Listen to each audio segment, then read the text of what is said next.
Hey everyone, it's Michael Zapersky and welcome back to another episode of the Consulting Success Podcast. Today, I'm very excited to have Jamie Muster joining us. Jamie, welcome.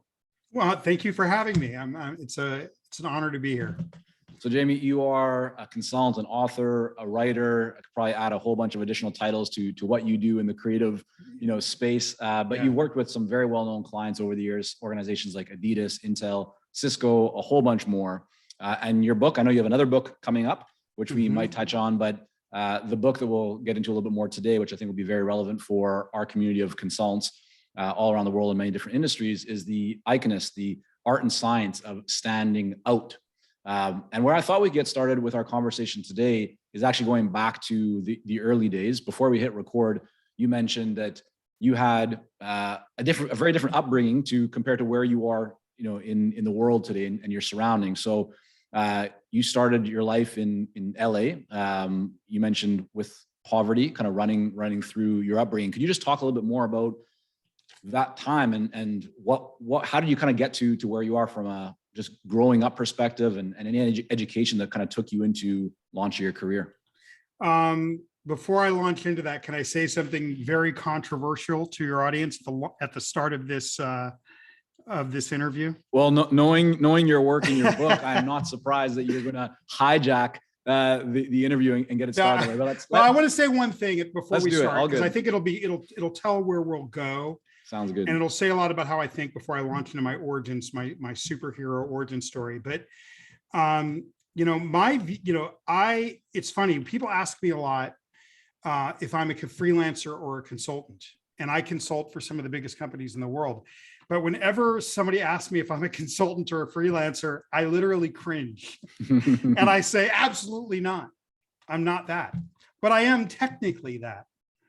And the reason I say that I'm not that is because what I've managed to do in terms of the way I frame my work, I call myself an independent contributor, is to make it so differentiated and so personal to me that to call it consulting would be a downgrade.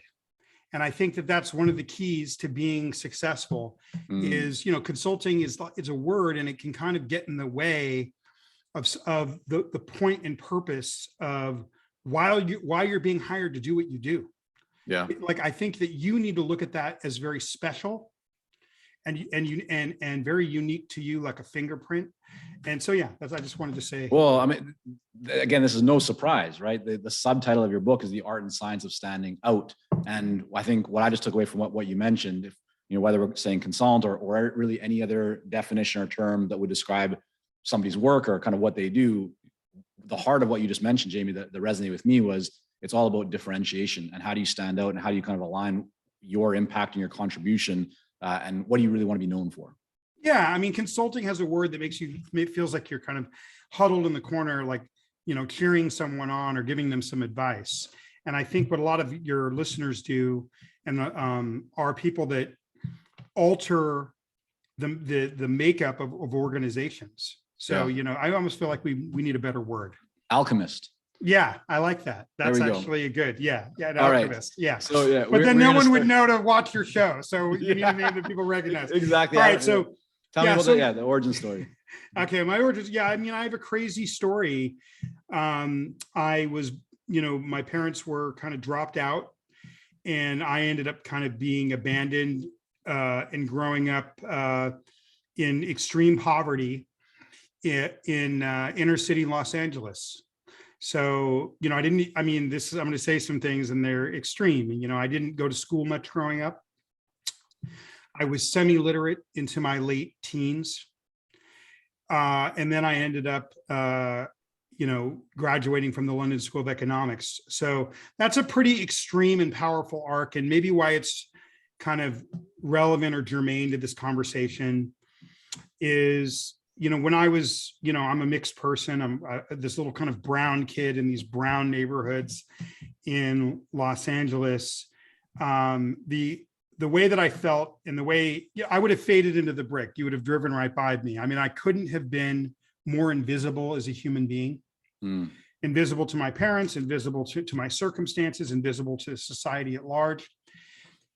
So I think it's ironic, or maybe it's not ironic. I have a friend who lives in Canada who says it's not ironic that having been so invisible, that now I teach visibility. I mean, that's kind of a crazy thing. And I didn't really put that together probably until after my book came out. I never really thought about it like that. But I do think that because of technology overload, because of all the mass messaging that exists in the world, and we can get very specific into that if you're interested, Michael, but I believe that we all experience, especially in, independent consultants, are all being made invisible by just the messaging overload that makes it impossible to get engagement. So the point that I'm making is that the invisibility that I experienced as a child, everyone of every class in every field that's trying to get people to engage with them is experiencing that invisibility. And there's actually psychological consequences to it. Is there, when you talk about poverty and just growing up in a very challenging environment, is there a memory that you have that you still kind of carry with you today, or that you almost used as a launch pad, or just something that really stirs up or stirred up emotions inside of you? That's like, when you're looking back, like the benefit of hindsight, or maybe it's just always been very present for you. It actually spurred you to reach for higher levels, or to try and accomplish more yourself. Like, is there anything from those times that really still connects with you, or do you feel was that tipping point? It's funny. You made me think of a story that I've never thought of. I don't think about very often, maybe every 10 years. And I don't think I've ever shared it, but, and I don't know if it is that, but I was probably 8 or 9 years old, living in this slum in East Hollywood. I mean, a real slum. I mean, it's hard to describe to people what a slum is sometimes. And for people, and also, Jamie, for people, sorry to interrupt and jump in, but for people outside of the US, or people that aren't familiar with Los Angeles, when you say Hollywood, right away, I think most people don't even believe that there is poverty inside of Hollywood. They think of glitz and glamour. So maybe if you don't mind just veering off to the side for a moment, what do the surroundings look like when you talk about when you go to east of Hollywood Boulevard, you go east on Sunset Boulevard, you get to this neighborhood called Silver Lake.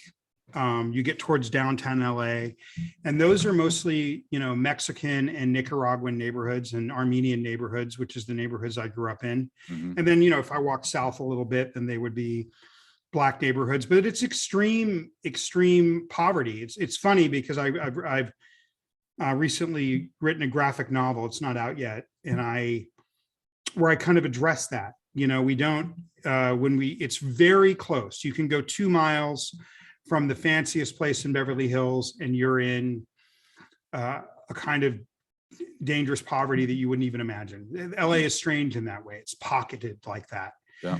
So, but when you're in those neighborhoods, it's a very small universe, and it's all you know. I didn't know when I was a little kid that there were people living in mansions in the hills. I just knew my little stretch of ground.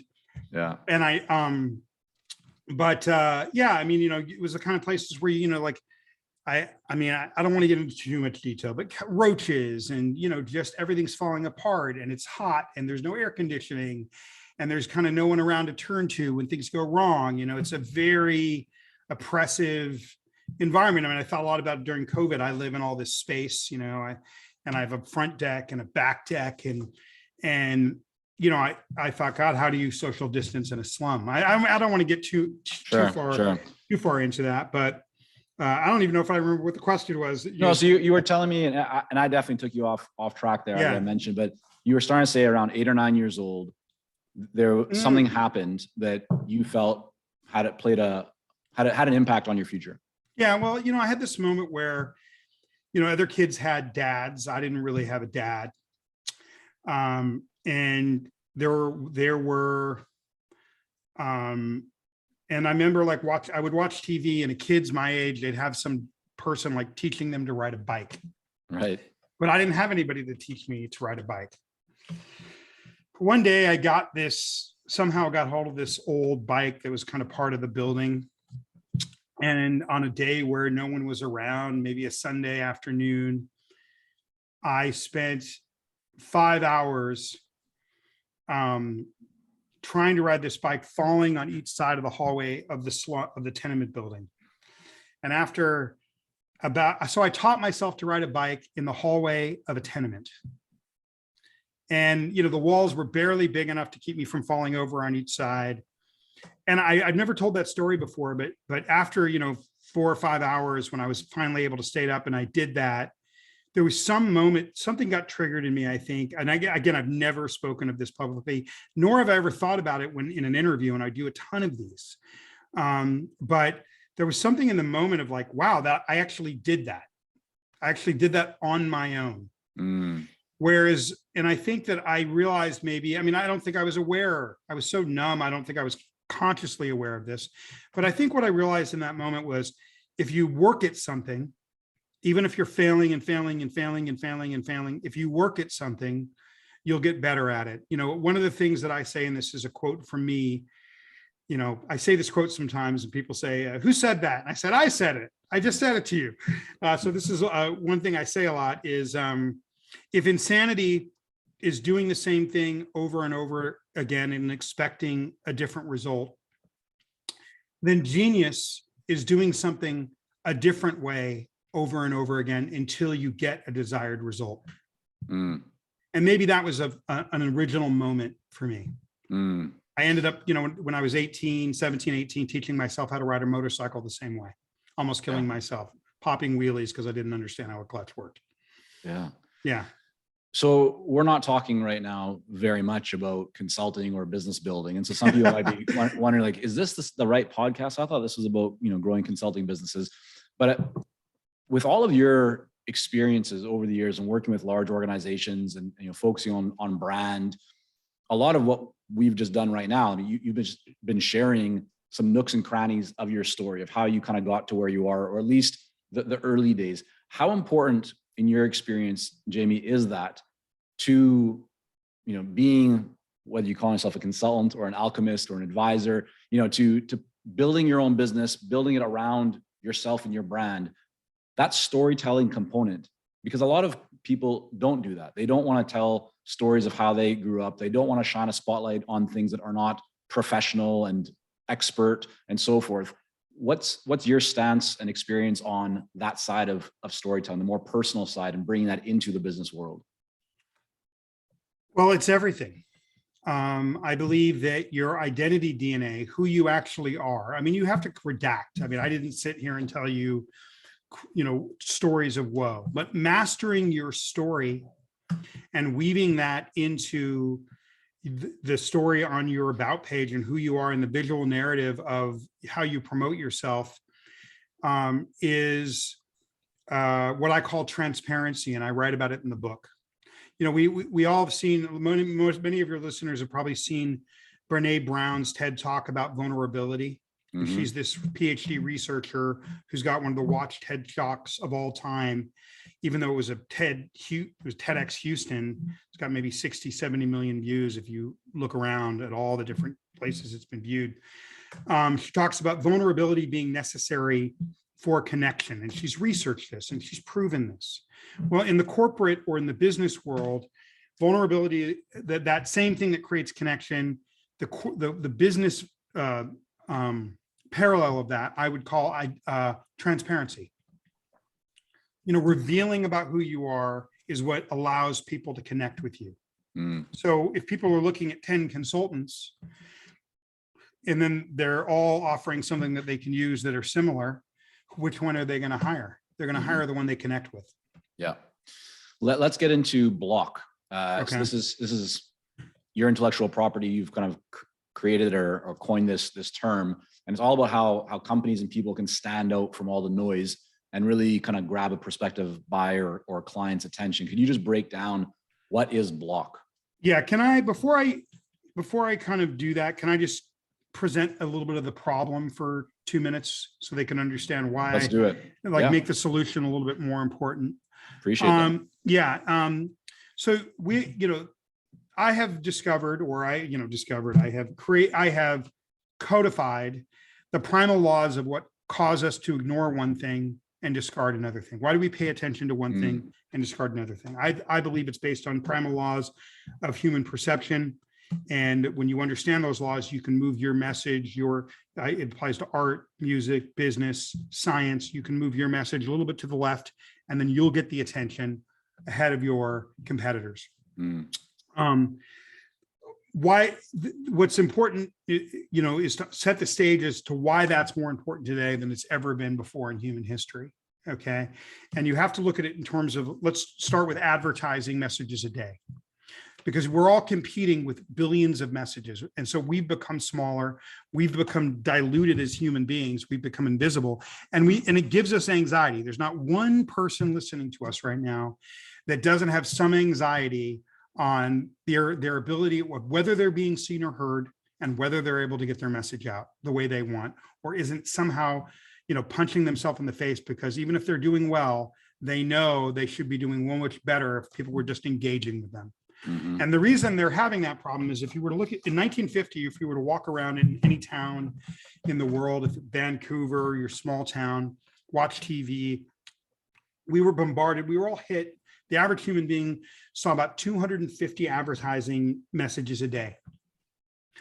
By 1970, we were hit by about 1,000 advertising messages a day. And by the late 90s, the last time this was researched, it was estimated 5,000 to 7,000 advertising messages a day. Since phones have gone on mobile, there's been thought experiments that have showed that we're all hit with about 10 to 15,000 advertising messages a day. Sure. So a person couldn't process 1,000. So what happens is this affects the way that we take in all information. So with the people that you're trying to communicate to, this is what they're experiencing. Imagine, Michael, if I threw a golf ball at you, what would you do? I would bat it away like a ninja. Okay. What if I threw 10,000 golf balls at you? It wouldn't. I'm a ninja, man. I'm out the door already. Like, golf balls are behind me. It's all good. Okay. Well, what most of us would do Yeah. is we'd be in the fetal position cowering. Yeah. So as much as we rely on all the micro information that exists in the world, we're also kind of overwhelmed by it and pushing it away. So the people that you're trying to communicate to are actually pushing you away without really engaging with you. This is the climate. Right. So I've come up with this concept called blocks. And it's a repetitive system of human perception that explains why we pay attention to everything, so that you become the person that people magnetize to and don't push away, no matter what you do. And how it works, I take that term blocks from what happens when you put a toy block in front of a baby. If you put a toy block in front of a baby, it's massive to them. They'll kind of gravitate to it. So any large monolithic thing that has an intricacy inside it kind of gravitates our attention. It'll magnetize our attention for a split second. And what I teach in my book is how to magnetize that attention for a split second, and then how to hold it. So if you were to look at, like, a block is like a big, bold, monolithic thing with some simple intricacy inside it, that juxtaposition kind of magnetizes us. An adult modern day equivalent would be a road sign. There's billions and billions of road signs and warning labels, but we always pay attention to them. So that's the adult version of an ABC block. They keep us from drinking poison and killing ourselves. Right. We can't not look at them, even though there's billions of them. So what I teach in my book is how you turn your message into a road sign, so people lock and then move towards you rather than you push them away. Right. In 1998, there was a woman who was doing research for Microsoft and Apple named Linda Stone. And she, in that year, she coined the term continuous partial attention. This is before the internet was rolling, let alone mobile. I mean, we're barely into the internet. And she'd coined this term, continuous partial attention, to describe how we're being with so much messaging that we were only partially paying attention now. So if that was true back in 1998 with pretty much no internet, the people that you're trying to communicate to have no attention. So the ability to lock them and then hold them becomes one of the most important commodities of our time. Attention is probably one of the most valuable commodities in the world now.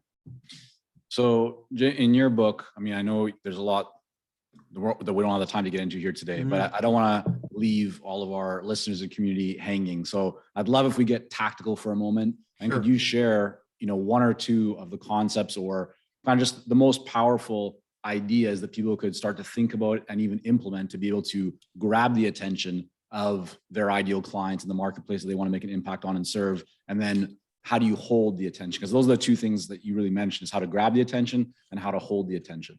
Yeah, I mean, and again, there's a lot of research in my book to kind of back up what I'm saying. I mean, I think that,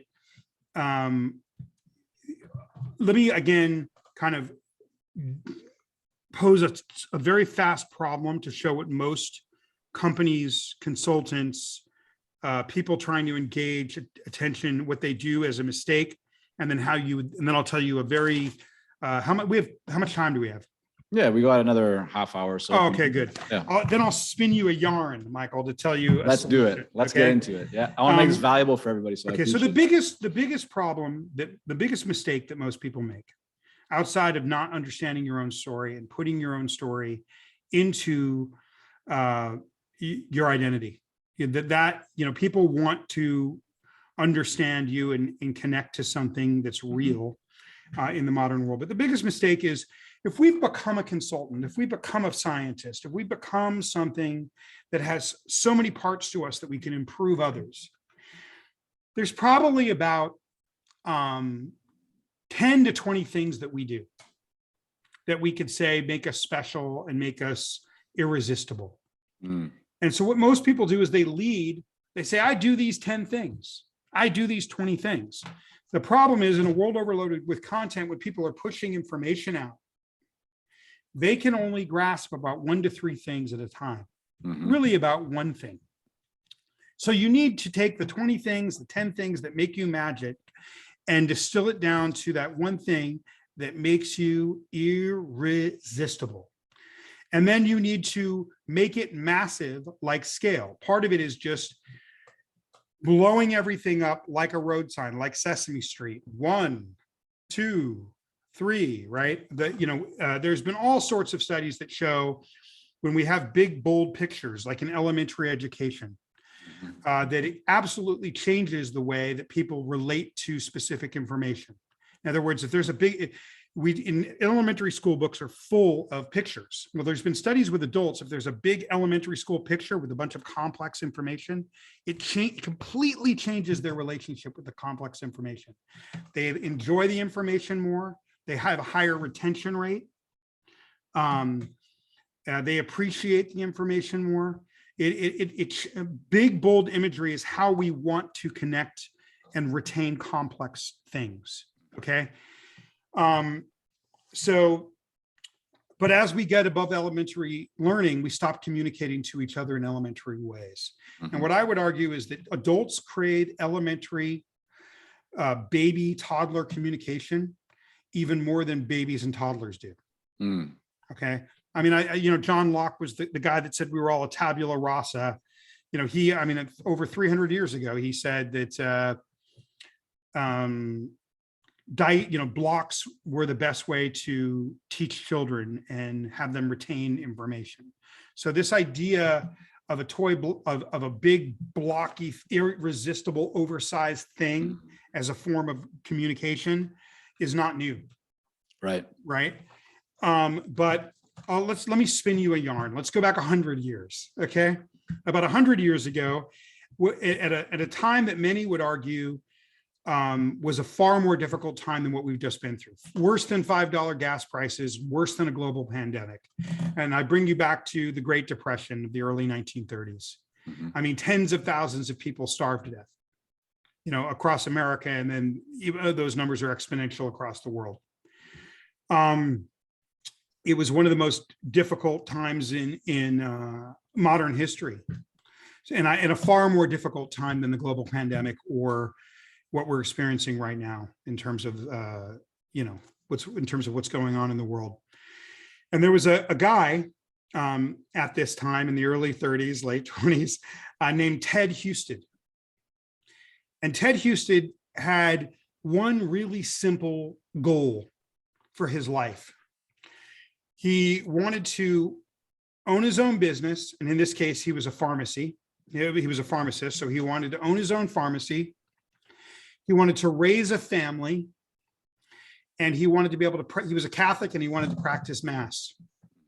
Okay. So that's really all he wanted for his life. And Ted at this time of deprivation had a huge thing going for him, which was he had a large by those standards. He had an inheritance of $3,000. And so, which was, that's a lot of money in today's terms, right? So he took every penny of that money and he invested it in a home and in a pharmacy in the tiny town of Wall, South Dakota. He bought it, he bought his pharmacy and he bought his house and he brought his wife. And it wasn't before long that in the middle of this depression that Ted realized that the town was busted broke and no one, absolutely no one, was coming into his pharmacy in Wall, South Dakota, population 469. But Ted had one thing going for him. He had one advantage, which was that the interstate, I think it was Route 1610. I could have that wrong. Let's see if I have that in my notes. It went right by the town. Mm-hmm. So there was tons of cars that went right by Wall, but just everyone, it was a town of 400 people. Everyone drove by it. So Ted was getting very anxious and very concerned about whether his simple hope for a future and his simple life that he'd wanted was basically falling apart before him, and had a tremendous amount of anxiety. And one day his wife, Dorothy, turned to him and said, "Ted, what is it that these people driving by in the interstate need more than anything? What is it that these people really truly need?" And this is a time before where air conditioning isn't what it is today. So what are these people driving by in this dusty part of the world in their old jalopies? What's that thing that would just make them overwhelmingly give their attention and give their time? And Ted looked at Dorothy and said, "I have no idea. What are you talking about?" Mm-hmm. And she said, "Ice cold water." So they constructed a massive road sign, equivalent to a stop sign or a yield sign or a road exit, and massive. And right before the Wall exit, they put up this they started to erect this huge billboard that said, quite simply, free ice water, Wall drug. Mm. Well, this is almost 100 years ago, before they could even get the sign up, the pharmacy was mobbed. And it has remained mobbed for the last 100 years. Today, Wall Drug is a it's a state landmark of South Dakota. It is a complex of restaurants, gift shops, rides. It has become one of the primary tourist attractions of the state. Millions of people go every year, and it's still simply called Wall Drug.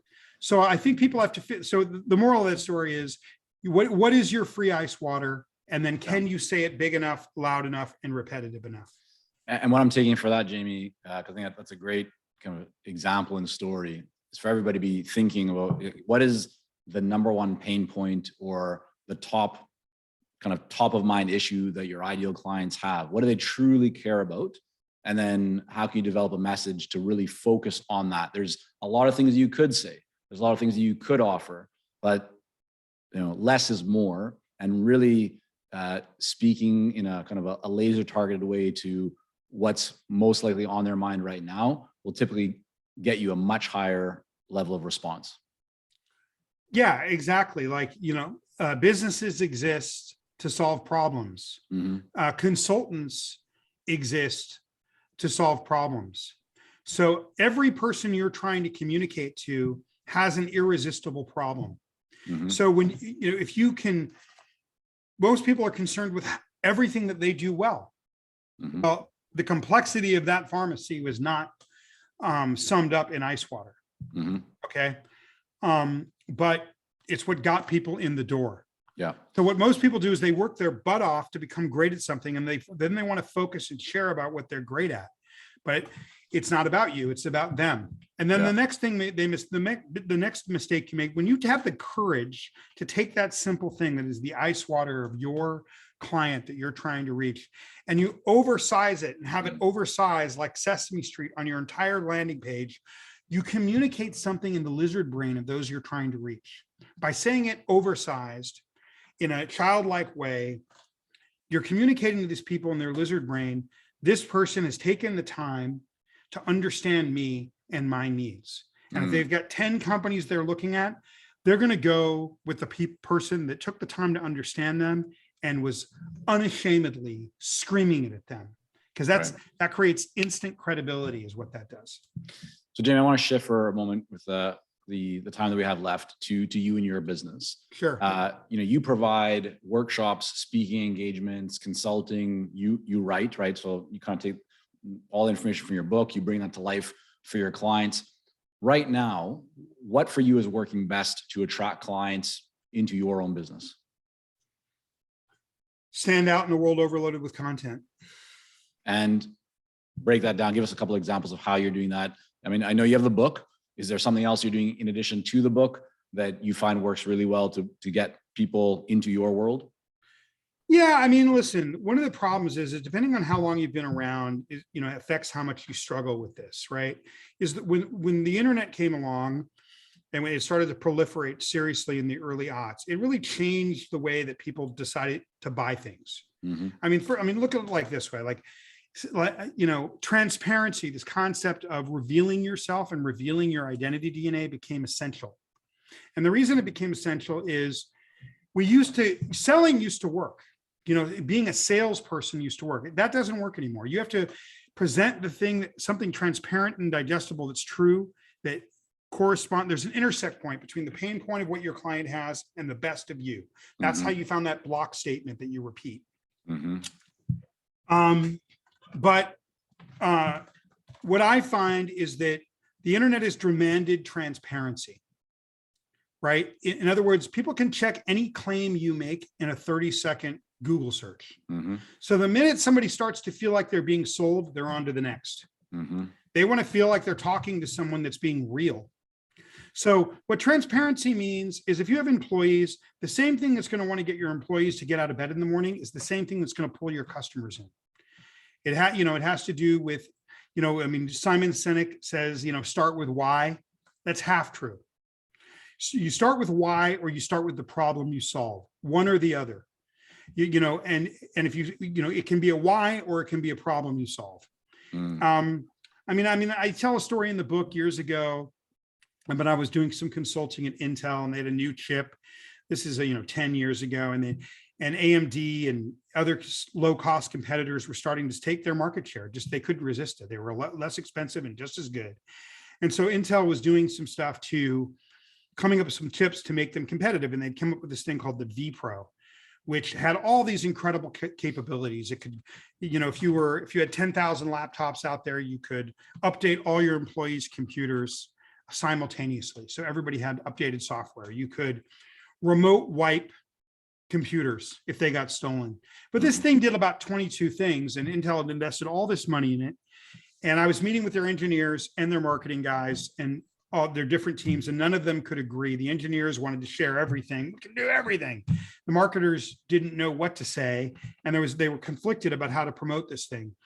Well, nobody was turning it on, so it wasn't helping giving them a competitive advantage.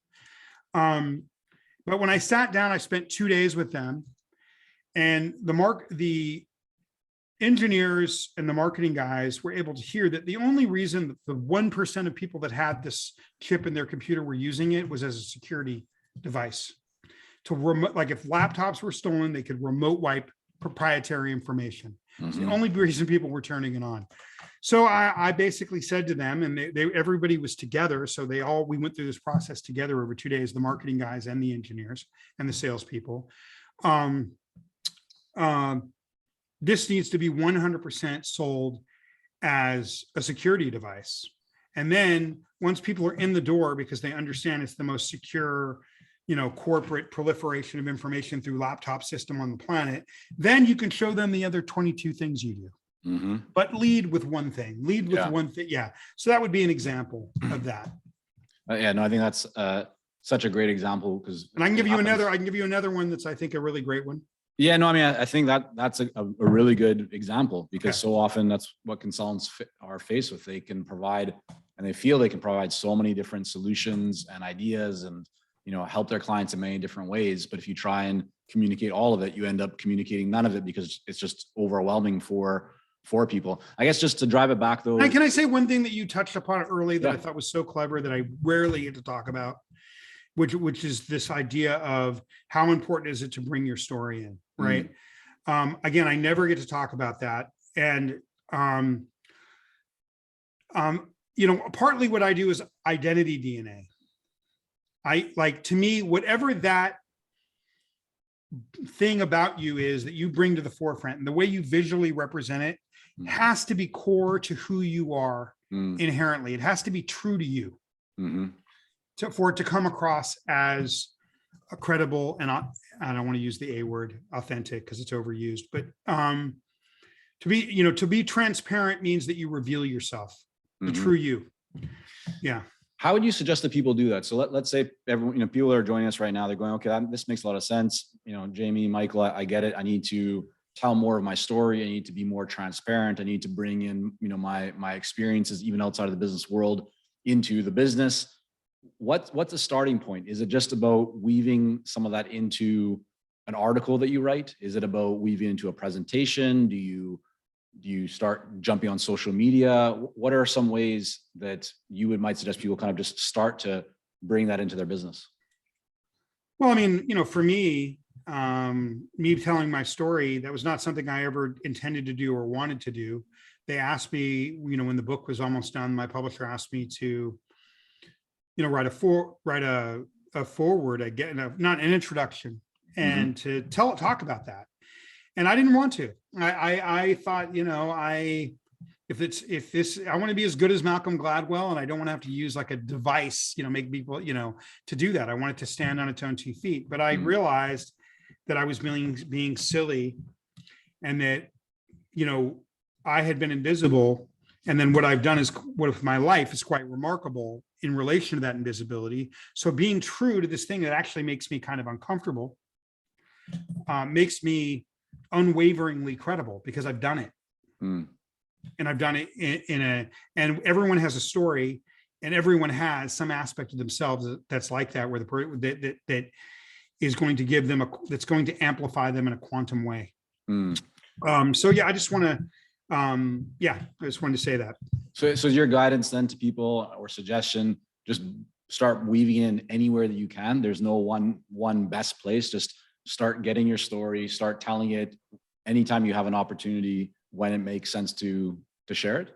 I think you have to be, again, because everyone can check everything in a 30-second Google search. You can't salesiness doesn't work anymore.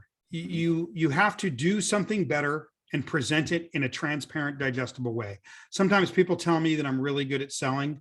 Dan Pink wrote an incredible book called To Sell is Human. And I'm not good at selling. What I've learned to do is to represent things that are different and better than what everyone else has, and to speak about them with certainty in a transparent and digestible way. Facts have to speak for themselves. So, one story one example I like to give that I think is a really good example is, if you go back to the 1970s, before we had even fax machines, let alone scanners, email, and the internet, FedEx had come up with this campaign. I think I talk about this in the book, when it says, when it absolutely positively has to be there overnight. Yeah. Now, before even a fax machine, when you had, a mortgage, bank documents, real estate, inheritance, and they'd have these drop dead dates on them, that a billboard that just says that was a gut punch. It was a 2x4. That's a statement of fact. They could get something anywhere in the country the next day. Mhm. Everyone has a free ice water, or when it positively has to be there overnight. Something in them in their story that will have that effect on their customers. Something, and that's what you're looking for, and then you blow it up. And I think that's a great place to wrap up on this. I want to make sure that people can learn more, Jamie, about you and your book, and really, dive much deeper into the details and, your experiences around this. Where's the best place for them to go to learn more about you and your work? They can go to theiconist.org, theiconist.org. They can Google my name, Jamie Mustard. It's an unusual name. They can Google The Iconist, and my work will pop right up. And the one thing I will say is I am very, very passionate about visibility. And when I do this work for people and they're able to communicate something that's inherent to their story to the world, that's true to them, that's part of their story, and it magnetizes people. One thing that I do external work, and one thing that I never expected is it changes people. They walk a little taller. They brighten up about their work. It changes the entire culture of a company sometimes. Yeah. So it's something that I'm deeply passionate about. I'm deeply passionate about having people live in themselves and live in themselves in a way where people are just gravitating to them. And what that does for people, because when you're a consultant or you own a business, that's not just a consultant. Consultancy or business is a watering down. This is your 50% of your life. It's paying for your mortgage. It's your kids' college education. It's a major part of who you are. So making that transparent has profound effects on the happiness and well-being of human beings. So one thing I'd say is, please, if there's anything that I've said, but you're not sure how it works, reach out to me on my website, send me an email, jamie@theiconist.org, or just go to the message page. Everything comes to me or my people, and I will answer any specific questions. I'll give anybody 20 minutes. I really encourage people to reach out to me, whether or not they can afford me. I will help you. All right, Jamie, be careful what you wish for. You might get inundated. So I really appreciate you coming on here and sharing, some of your story with us and some of these best practices for everybody to benefit from. So thank you. You got it, Michael. And thank you. I really enjoyed myself. I appreciate this has been fun. Good stuff.